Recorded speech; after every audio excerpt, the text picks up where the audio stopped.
There is a actual tangible benefit to training your mind to be in a positive state.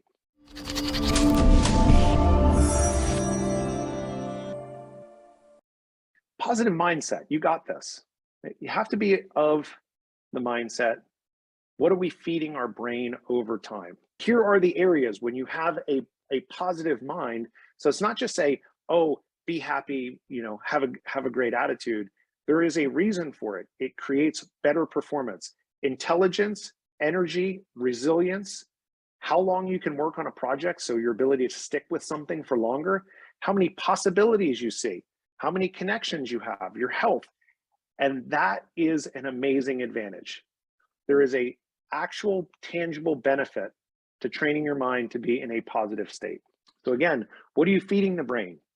How much are we consuming versus how much are we creating? Are we looking at our phone? Are we pulling up social media? Are we looking at newspapers? I will tell you that I have admitted this freely before. I am a nerd. I'm the kid that growing up, while people were reading comic books, I was reading the dictionary. And by the time I finished high school, I was reading 3 newspapers a day.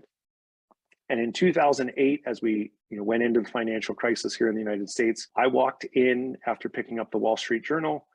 I read the front page and I realized that everything was negative in the Wall Street Journal.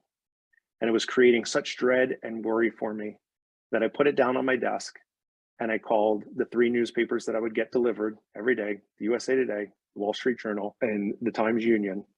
And I canceled my newspapers and I've never looked back. So imagine in 2008, I was 34. So I had read 3 newspapers a day for more than 2/3 of my life.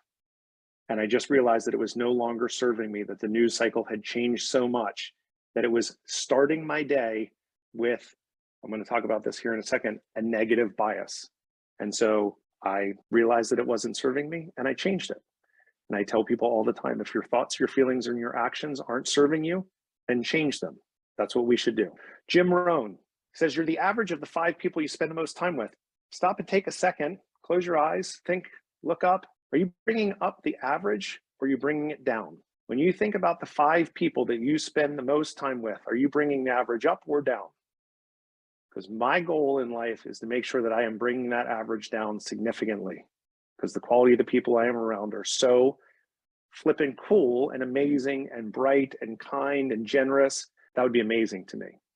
And so we have to be conscious about who we're letting into our life, because if we let the negative Nellies in our life, boy, we're in for a long, long negative spiral for sure.